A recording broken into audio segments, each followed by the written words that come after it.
ఈ యొక్క గూగుల్ మీట్కి కూడి వచ్చిన సహోదరులందరికీ కూడా యేసుక్రీస్తు నామంలో వందనాలు తెలియజేస్తూ ఉన్నాను. ఈ యొక్క సందర్భంగా మనము సమూయేలు గ్రంథాన్ని నేర్చుకుంటున్నాం. కాబట్టి సమూయేలు గ్రంథంలో ఉన్న దేవుడు మనకి ప్రకటించిన సత్యాలను అర్థం చేసుకుందాం.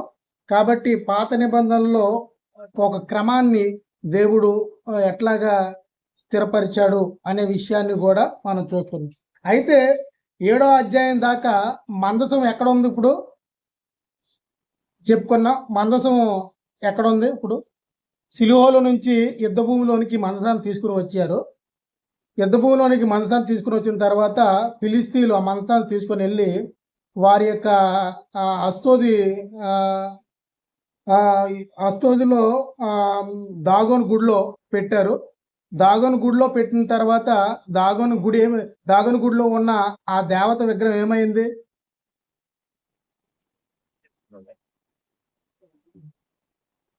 దాగోను విగ్రహం మందసానికి ముందు కింద పడిపోయి ఉంది పొద్దున్న లేస్తారు. అలా జరగడానికి గల కారణం అంటే మందసము ఆ ప్రాంతంలో ఉన్నప్పుడు,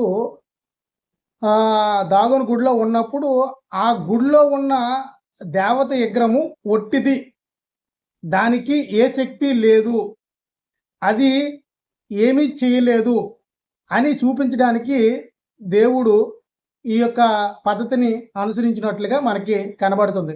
కాబట్టి నేను నిజమైన దేవుడును, నేను సర్వలోకములకు దేవుడును, ఫిలిస్తీన్లారా మీకు కూడా నేనే దేవుడును, ఇశ్రాయేలుకు ఆల్రెడీ దేవుడును. ఫిలిస్తీన్కి తెలుసు కదా ఇశ్రాయేల్ దేవుడు ఎవరనేసి, తెలుసా తెలీదా? తెలుసు. కాబట్టి ఇశ్రాయేలు దేవుడు ఎవరు అనేది ఫిలిస్తీన్కి ఖచ్చితంగా తెలుసు.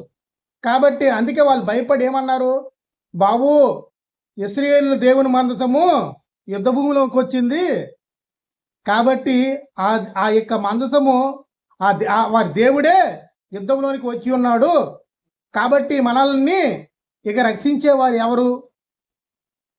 మనము ధైర్యం తెచ్చుకొని యుద్ధంలో ఇంకా బలం తెచ్చుకొని ఇశ్రాయేలుతో యుద్ధం చేయాలి అనేసి వారిని ప్రోత్సహించుకోనట్లుగా దేవుని వాక్యం లేదా వారిని వారు ప్రోత్సహించుకుంటున్నారు.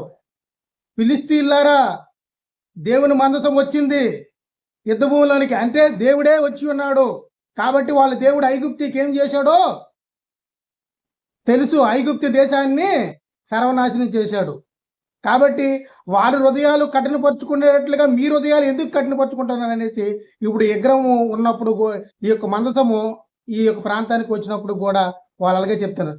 అయితే అస్తోది ప్రాంతంలో దాగోను గుడిలో దేవుని మందసం ఉన్నప్పుడు దేవుడు ఆ విగ్రహానికి చేసిన ఆ యొక్క సంఘటన చూసిన తర్వాత వాళ్ళు ఏమనుకుంటున్నారు?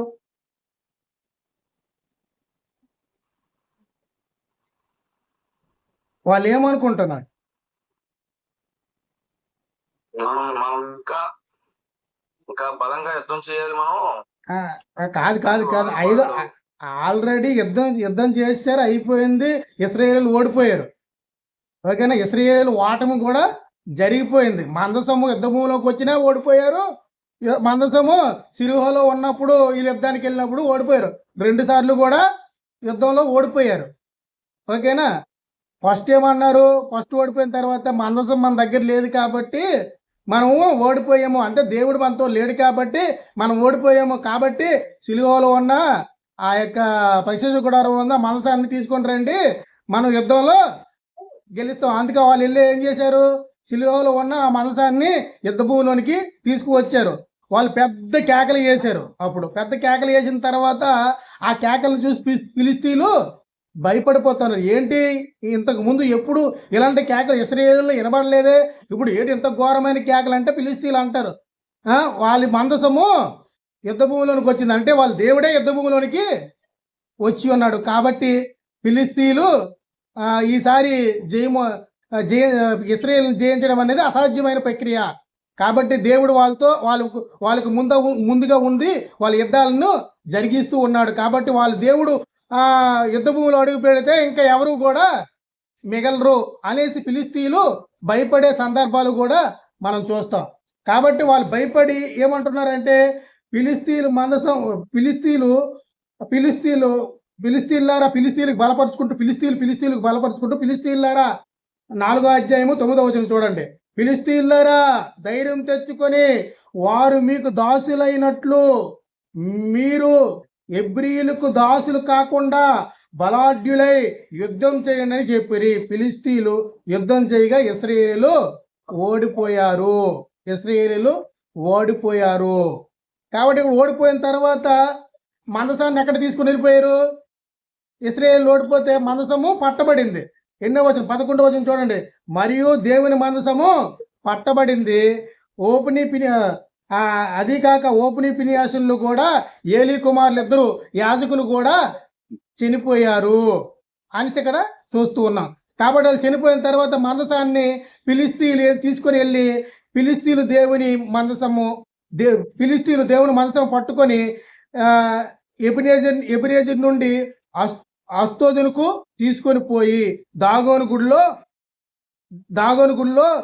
ఎదుట దాన్ని ఉంచారు. 5వ వచనం 1వ వచనం 5వ అధ్యాయం 1వ వచనం 5వ అధ్యాయం 1వ వచనంలో వాళ్ళు దాగోను గుడిలో ఈ యొక్క దేవుని మనసాన్ని దాగోను ఎదుట పెట్టారు. కాబట్టి దేవుని యొక్క అంటే దాగోను గుడిలో ఉన్న విగ్రహము ఉట్టిదని దేవుడు చూపించడానికి ఆ ప్రజలందరికీ కూడా వారు బాబు మీరు పూజిస్తున్న ఈ యొక్క విగ్రహము ఒట్టిది, దానికి శక్తి లేదు, దానికి ఏ విధమైన బలం లేదు, దాన్ని ఎందుకు మీరు పూజిస్తున్నారు అని చెప్పడానికి దేవుడు ఈ యొక్క ప్రక్రియను సహోదరులందరూ మ్యూట్ లోకి వచ్చేయండి. ఈ ప్రక్రియను ఏర్పాటు చేసుకున్నట్లుగా మనం చూస్తూ ఉన్నాం. కాబట్టి ఇక్కడ దాగోను గుడిలో ఆ విగ్రహాన్ని ఏం చేశాడు దేవుడు?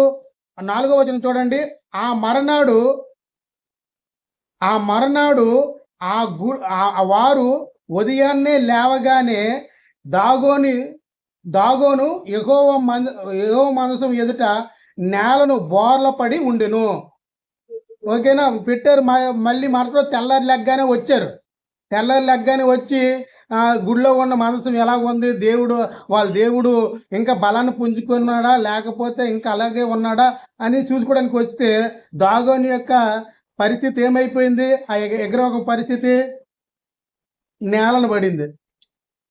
కాబట్టి దాగోని యొక్క తలలో 2 అరచేతులను తెగవేయించు గడప దగ్గర పడి ఉండును, వాని మొండెము మాత్రము వానికి మిగిలిను. అంటే ఆయన్ని ఆ యొక్క విగ్రహాన్ని కూడా వాణి అని సంపాదిస్తున్నాడు. అంటే వాడు అంటే మీ దేవుడు ఒట్టివాడు, ఫిలిస్తీన్లారా మీ దేవుని దగ్గర నన్ను పెట్టినా మీ దేవుడు నాతో యుద్ధం చేయలేడు, ఎందుకంటే మీ దేవుడు రాతి బొమ్మ అని చెప్పడానికి ఆ విషయాలన్నిటినీ కూడా మనం చూడగలుగుతున్నాం.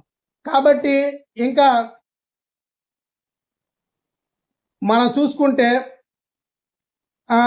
ఇప్పుడు ఈ యొక్క 5వ అధ్యాయంలో 6వ వచనంలో అస్తోదు వారి మీద ఆ యొక్క మందసం ఎక్కడైతే ఉందో ఆ మందసం ఉన్న ప్రాంతంలో చాలా భయంకరమైన గడ్డల రోగము వారికి వచ్చినట్లుగా మనం చూస్తాం.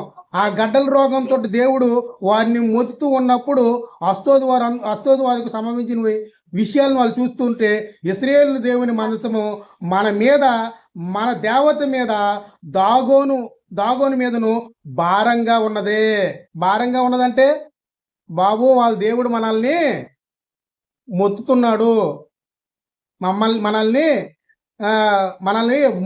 గడ్డల రోగం చేత ఈ యొక్క రోగము రావడానికి గల కారణము ఆ మందసము మన దగ్గర ఉండడం వల్లనే, మన దాగోను దేవతకి ఇలా జరగడానికి గల కారణము ఆ మందసము మన దగ్గర ఉండడం వల్లనే. కాబట్టి ఈ మందసము మన దగ్గర ఉండకుండా చేయాలి అన్నప్పుడు వెంటనే 7వ వచనంలో చూడండి, ఇశ్రాయేలు దేవుని మందసము మన మీద మన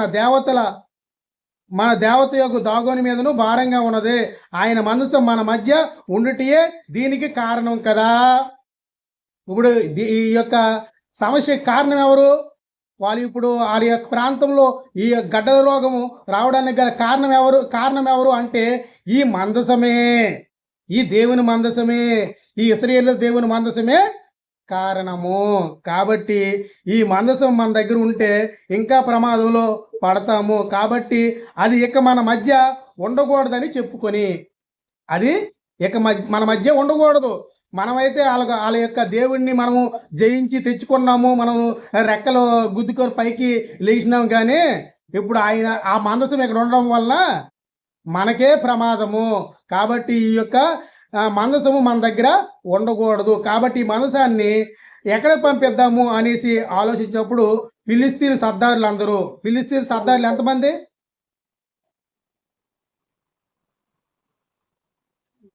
ఫిలిస్తీన్ సర్దారులు ఎంతమంది? 100 మంది ఉంటారు. 100 మంది.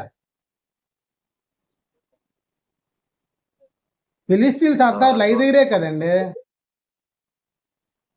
ఫిలిస్తీన్ సర్దారులు 5. ఓకేనా? Okay sir. ఫిలిస్తీన్ సర్దారులు 5. ఓకేనా? 5 ప్రాంతాలకు సంబంధించిన పెద్దలు అంటారు వాళ్ళే. ఓకేనా? 5. ఓకేనా? ఆ ఫిలిస్తీన్ సర్దారులు అందరినీ పిలిపించి ఇశ్రాయేలు దేవుని మందసము మనం ఏమి చేయదుమని అడిగిరి. ఇశ్రాయేలు మందసము ఏమి చేయదాం? ఇప్పుడు ఈ యొక్క మందసము మన దగ్గర ఉండడం వలన చాలా ఇబ్బందులు ఎదుర్కొంటున్నాము. ఈ గడ్డల రోగానికి రావడానికి మన ప్రాంత ప్రజలందరినీ కూడా నాశనం చేయడానికి గల కారణము ఆ మందసమే. ఇప్పుడు ఆ మందసాన్ని మనం తీసుకుని వచ్చి ఉన్నాం. యుద్ధ భూమిలో మనకు దొరికిందనేసి, యుద్ధ భూమిలో సవగ్గా దొరికిందనేసి తీసుకుని వచ్చేసాం. కాబట్టి అది మన దేశంలో ఉంటే ఇశ్రాయేలు ఖ్యాతి మన దేశంలో ఉంటుందనేసి మనం ఆలోచిస్తూ ఉన్నాం. కానీ అంతే కదండి, ఇప్పుడు మన దగ్గర ఇలువైన యుద్ధ భూమిలో మనకి మన దేశంలో ఇలువైన వాటిని అన్నింటినీ కూడా తీసుకొని పోయి కోహినూరు వజ్రాన్ని ఎక్కడ తెప్పెట్టారు? ఇప్పుడు భారతదేశం యొక్క విలువైన కోహినూరు వజ్రాన్ని ఎక్కడ పెట్టారు? హైదరాబాద్ లో పెట్టారండి. ఎవరో తీసుకెళ్ళిపోయారు కదా ఒకప్పుడు. ఓకేనా? కోహినూరు వజ్రాన్ని తీసుకెళ్ళి, ఎందుకంటే అది ఆ విలువైనది మన యొక్క ఖ్యాతి. అంటే భారతదేశం యొక్క ఖ్యాతి ఏంటంటే కోహినూరు వజ్రం. కాబట్టి దాన్ని తీసుకొని వెళ్ళిపోతే మన యొక్క ఖ్యాతినే తీసుకుని వెళ్ళిపోయినట్లుగా. ఓకేనా? మన యొక్క అధికారాన్నే తీసుకుని వెళ్ళిపోయినట్టుగా, మన యొక్క సౌభాగ్యాన్నే తీసుకుని వెళ్ళిపోయినట్టుగా. అలాగే